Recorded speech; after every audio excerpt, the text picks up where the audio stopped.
There's some evidence that our temperament is more or less set at birth. So-and-so's a gloomy Gus and someone else is a ray of sunshine, that sort of thing. And even when something wonderful or terrible happens to us, most of us eventually return to that emotional set point. But Davidson believes the set point can be moved. And our work has been fundamentally focused on what the brain mechanisms are that underlie these emotional qualities and how these brain mechanisms might change as a consequence of certain kinds of training. This is not work you could have done 20 years ago. Not at all. In fact, 20 years ago we had dreams of methods that allow us to interrogate the brain in this way, but we had no tools to do it. Now we have the tools, we can see that as our emotions ebb and flow, so do brain chemistry and blood flow. Fear, depression, love, they all get different parts of our brain working.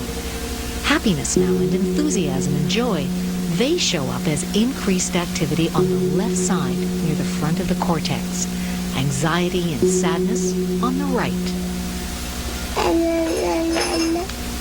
Davidson has found this pattern in infants as young as 10 months and in toddlers and teens and adults.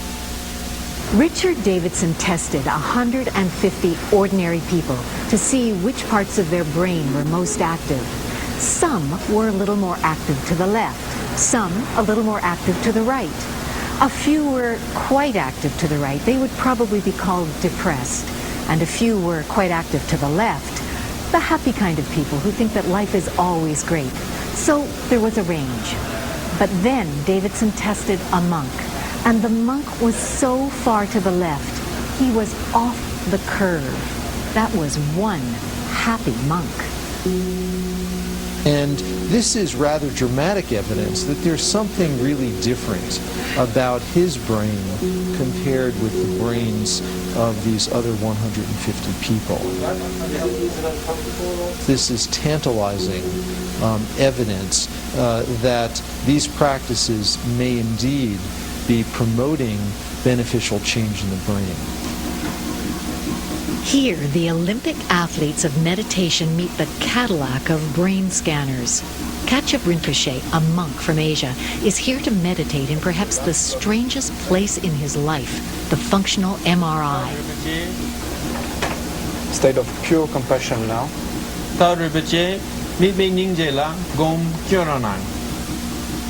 It lets scientists watch what happens inside his brain when he switches between different types of meditation.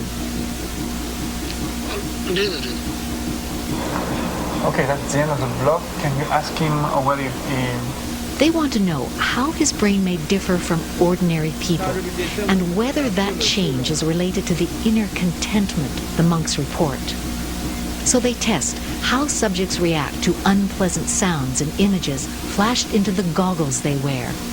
I'll show you one other figure here, and what this is showing is the reactivity to emotional stimuli.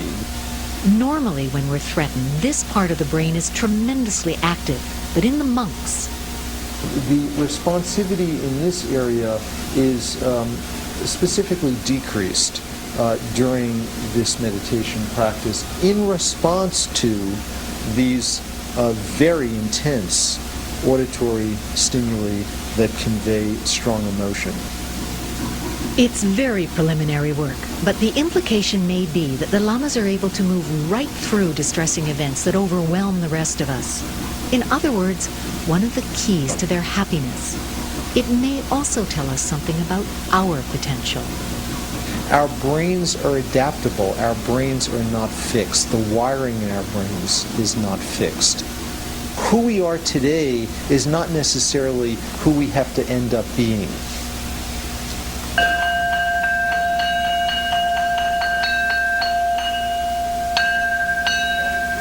Tibetan Buddhism is said to be one of the most demanding mental endeavors on the planet. It takes 10,000 hours of meditation and years in retreat to become adept. Few of us can imagine such a commitment. That doesn't mean the benefits of meditation are out of our reach. Very few of us can sit for 10,000 hours to be able to do this, but the interesting thing is that we don't need to. These capacities are available to all of us. Zindel Siegel's a psychologist at the Center for Addiction and Mental Health in Toronto. He uses meditation to treat mood disorders. It's based on Buddhist teachings, and it's called mindfulness.